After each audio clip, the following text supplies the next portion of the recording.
ესე იგი ჩვენ აქამდე განვიხილეთ ქრისტიანული ქართული წარწერები თარიღიანი. კერძოდ ჩვენ განვიხილეთ მცხეთის ჯვრის 9 წარწერა სულ მცხეთის ჯვრის ტაძარზე ერთ-ერთი წარწერა სტეფანოს პატრიკიოსისა ესე იგი გაბატონებულია თვალსაზრისი რომ ეს მცხეთის ჯვრის წარწერები თარიღიანი არ არის, რადგანაც ქართული წელთაღრიცხვა თითქოს მე-9 ახალი წელთაღრიცხვის მე-9 საუკუნემდე არ არსებობდა. ნუ ეს რა თქმა უნდა მცდარი თვალსაზრისია, ჩვენ ვიცით რომ ქრისტიანული ქართული წელთაღრიცხვა არსებობდა ახალი წელთაღრიცხვის 302 წლიდან, ხოლო მანამდე საქართველოში გაბატონებული იყო ქურუმთა ქართული წელთაღრიცხვა და შემდეგ ფარნავაზ მეფის ქართული ეროვნული წელთაღრიცხვა. ესე იგი განვიხილეთ ჩვენ ქრისტიანული თარიღიანი ორი წარწერა, როგორც მოგახსენეთ, ერთი მცხეთის ჯვრის სტეფანოს პატრიკიოსის წარწერა, რომელიც ზუსტად 600 წლით თარიღდება ქრისტეს შობიდან და განვიხილეთ ყველაზე ადრეული ქართული ქრისტიანული წარწერა თარიღიანი 329 წლისა. ესე იგი ის მონაცემები, რომელიც ჩვენ გვაქვს, რომ ქართული ქრისტიანული წელთაღრიცხვა შექმნილია ქართულ ქურუმთა მიერ 302 წლებში დადასტურდა სწორედ 326 წელს საქართველო გაქრისტიანდა და პირველი ქართული ქრისტიანული წარწერა გვაქვს თარიღიანი 329 წლისა. მაგრამ ეხლა ჩვენ გადავდივართ წარმართულ ხანაში. საქმე ის არის, რომ ქრისტიანული ხანაში ქართული წიგნობრობა აღორძინდა. ამის შესახებ ჩვენ მოგვითხრობენ ქართული მატიანეები, ამის შესახებ ჩვენ მოგვითხრობს დავათის ქვა ჯვარი, ქართული ამბანი, ქართული წიგნობრობა, ქართული დამწერლობა აღორძინდა ახალი წელთაღრიცხვის 311 წელს მირიან მეფის დროს, რა თქმა უნდა იმისათვის, რა კი საქართველო დაადგა ახალ ქრისტიანულ გზას, ხოლო ქრისტიანულ ღვთისმეტყველებისათვის საჭირო იყო დამწერლობის, ქართული დამწერლობის შემოღება, რა კი ქრისტიანულ ხანაში იმ თავითვე 326 წლიდან ღვთისმსახურება საქართველოში ქართულ ენაზე დაიწყო. მაგრამ წარმართული ხანის ბოლო საუკუნეებში საქართველოში გაბატონებული იყო არამეული დამწერლობა, სპარსული ენა და ბერძნული ენა და ბერძნული დამწერლობა. ამდენად ერთდაგვარი, ესე იგი, ამიტომ არის 342 წლის თხზულებაში ქებაი და დიდებაი ქართულის ენისაი რომ ჰქვია, იქ სწორედ საუბარია იმის შესახებ, რომ სახარებასა შინა ამას ენასა, ესე იგი ქართულ ენასა, ლაზარე ჰქვია, ლაზარე სოცხლობდა, ლაზარე მოკვდა და ქრისტემ ყდრეთით აღადგინა. მსგავსადვე წარმართულ ხანაში ქართული დამწერლობა, ქართული ამბანი არსებობდა, იგი დაახლოებით ძველი წელთაღრიცხვის პირველ საუკუნეში ქრისტეს შობამდე, ესე იგი ქართულმა წიგნობრობამ, ქართულმა დამწერლობამ დაჰკარგა სახელმწიფოებრივი მნიშვნელობა და საქართველოში სპარსული ენა და სპარსული და არამეული დამწერლობა გაბატონდა. ამგვარად ჩვენ აი ამ წარწერის სახით გვაქვს წარმართული ხანის უკანასკნელი წარწერა, ესე იგი ჯერ ქურუმთა ქართული მწიგნობრობა ჰქონდა ძველი წელთაღრიცხვის 454 წლიდან, მერე სრულიად სახელმწიფო მწიგნობრობა ჰქონდა ფარნავაზ მეფის დროიდან 284 წლიდან და აი ეს არის წარწერა წარმართული ხანისა, რომლის თარიღი არის ძველი წელთაღრიცხვის 165 წელი. ამაზე უფრო გვიანდელი წარმართული წარწერები ჩვენ არა გვაქვს. მაგრამ ეს მას არ ნიშნავს, მაინც მე მგონია, ვარაუდად, მე მგონია, რომ კიდევ ესე იგი დაახლოებით ქართულ მწიგნობრობას, რომელიც სახელმწიფოებრივ მწიგნობრობას, რომელიც ფარნავაზ მეფის დროიდან დაიწყო, ძველი წელთაღრიცხვის პირველ საუკუნემდე მაინც უნდა არსებულიყო და მხოლოდ ამის შემდეგ მოხდა ეს ამბავი, როცა ქართულმა მწიგნობრობამ სახელმწიფო მნიშვნელობა დაჰყარდა. წავიკითხოთ ახლა ეს, როგორც ხედავთ, არავითარი ქრისტიანული ნიშნები არ არის, საფლავის ქვა და საფლავზე წერია ესე საფლავი ფარსმან აზატისი არს ნუნცა ვინ ხრევს. საინტერესო ის არის, რომ ეს საფლავის ქვა არის გარდაცვლილი აზატისი. აზატი ტერმინი ასე ადრეულ ხანაში, ესე იგი ჩვენ ქართულად აზნაურებს უძახიან და უაზნოებს და აქ საინტერესო ტერმინია დადასტურებული აზატისი, რაც ეს ქრისტიანულ ხანაში ეს ტერმინი არ სჯობს. საინტერესო ტერმინია ხრევს. ნუნცა ვინ ხრევს. საქმე ის არის, რომ ასეთი სიტყვა ქრისტიანულ ხანაში არ არის. ამდენად უკვე არქაული ის მართლაც არქაული პერიოდის უნდა იყოს. კიდევ რა არის აქ საგულისხმო? საგულისხმო ის არის, რომ თითოეულ სტრიქონში არის მხოლოდ 5, 4 ან 3 ასონიშანიდან მეტი არ არის. ეს დაკავშირებულია რიცხვებთან. საქმე ის არის, რომ წარწერა თავიდან ბოლომდე გარიცხვიანებულია და ამ გარიცხვიანებაში ჩადებულია საიდუმლო ამ პიროვნებისა. აი დაუკვირდეთ ჩვენ ახლა გასაოცრებას იწა. აი საოცრებას რა იწევს? მაგალითად მე-9 და მე-10 სტრიქონი ხ რ ე ვ აქ არის ადგილი. ცოტა რომ მოწეულიყო გაშლილად არის დაწერილი. და ეს ს ცალკე ასოთ არის გამოტანილი. რა თქმა უნდა, ამას რაღაცა მიზეზი ჰქონდა და ეს მიზეზები უნდა ვეძიოთ. არის კიდევ ასეთი რამ. აზატ მერე ი უნდა გქონდეს. ეს ი არა გვაქვს, არც აქ, არც აქ. აზატსი, აზატისი უნდა იყოს. ფარსმან ესე საფლავი ფარსმან აზატისი არს. ასე უნდა ყოფილიყო და ი ამოგდებულია. გასარკვევია რა თქმა უნდა, რატომ არის ამოგდებული.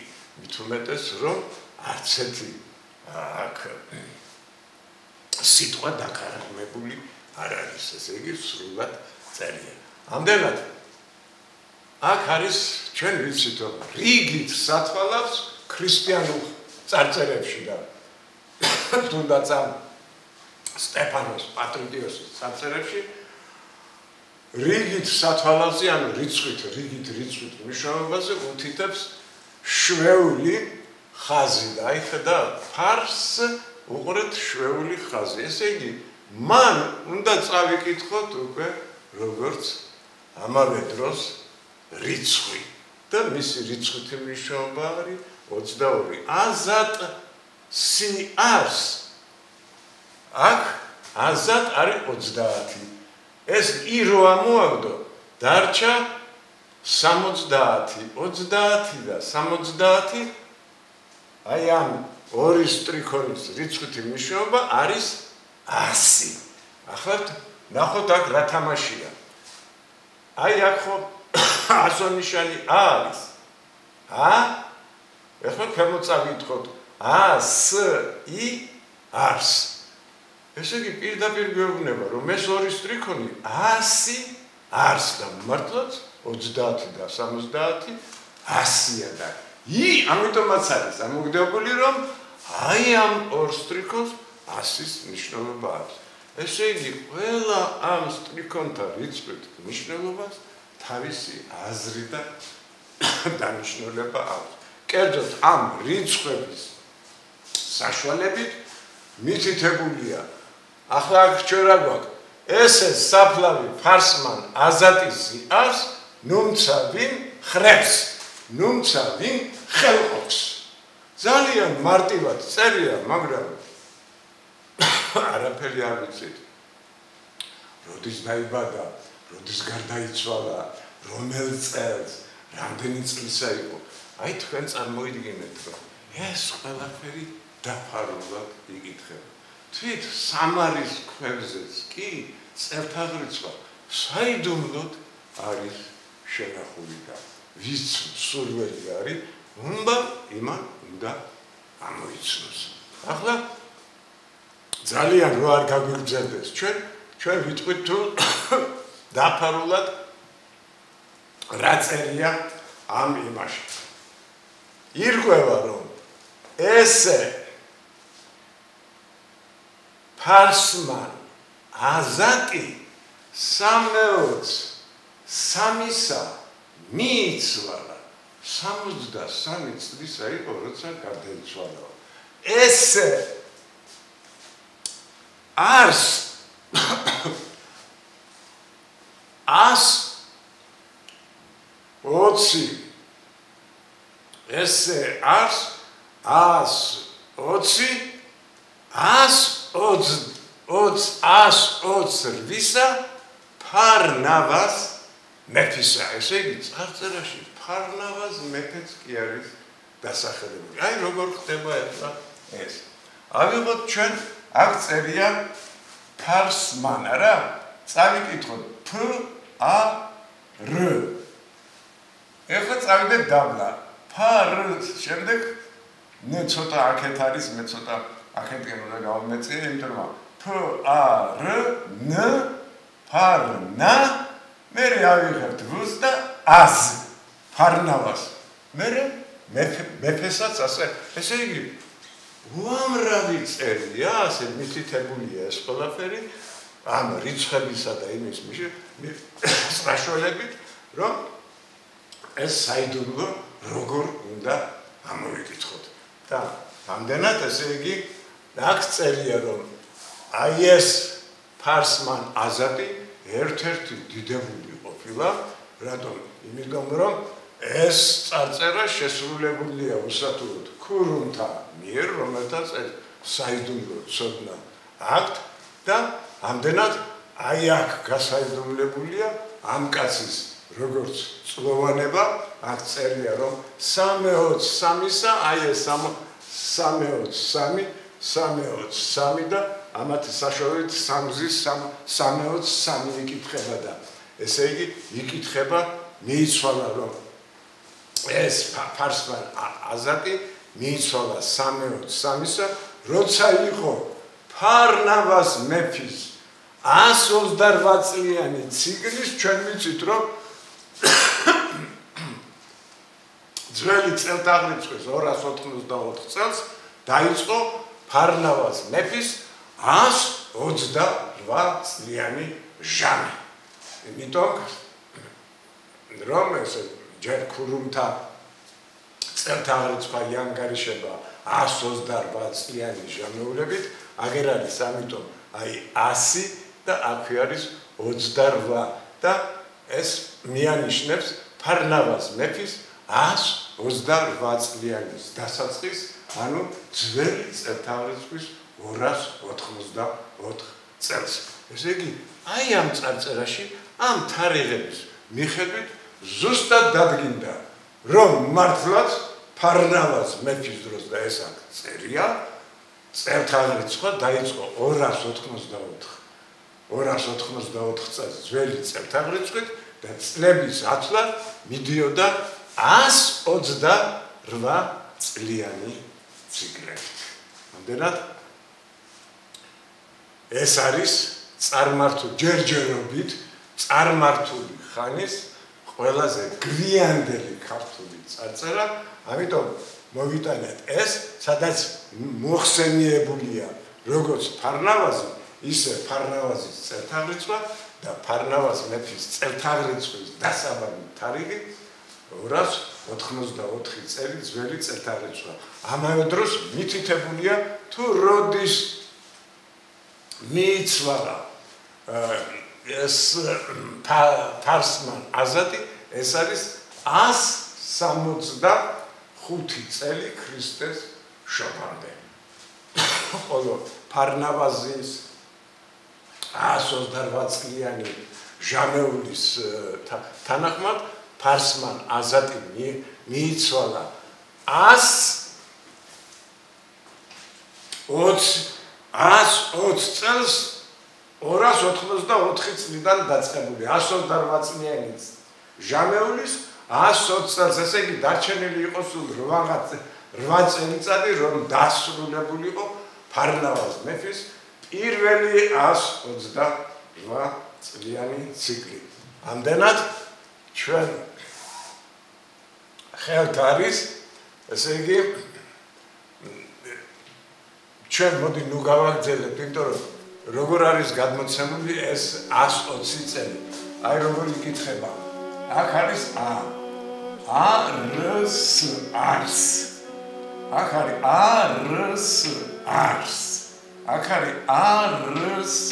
არს. ახლა ეს როგორ იკითხება.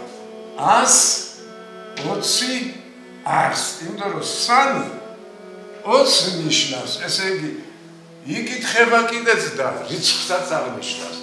რამდენჯერ ახლა არ 19 და 1 20 ნიშნავს. ამიტომ ჩვენ შეგვიძლია ასე წავიკითხოთ. არს, ესე იგი არა 100 და მერე 20 არს. მერე შეგვიძლია წავიკითხოთ 120 არს. მერე ახედა შეგვიძლია წავიკითხოთ 120 არს. 120 არს. მერე ახედა 120 არს. ახლა წავიკითხოთ 120 არს. 120 არს. და კიდევ 120 არს. და ახაც შევიკრიბ. აქ ხომ წერია 100 არს. აბატონო 100 არს, მაგრამ აქ იკითხება 120 არს. აქაც არს. სიტყვა არს მართლაც 120 ნიშნავს. ესე იგი, რა დიდი ხელოვნება ჩამაგული ამ წარწერაში, რომ მითითებულია ფარნავაზ მეფის წელთაღრიცხვის დასაბამი და 120 წელი აი ამ ფარსმან აზატისის გარდაცვალების თარიღი. ამით ჩვენ დავამთავრებთ ამ წარწერაზე საუბარს და ყველაზე უფრო ადრეულ წარმართული ხანის ყველაზე უფრო ადრეულ წარწერას განვიხილავთ, რომელიც აქ მხოლოდ ფარნავაზ მეფე მოიხსენება ამ წარწერაში. იმ წარწერაში უკვე თვით ფარნავაზ მეფესთან გვექნება საქმე დიდი მადლობა.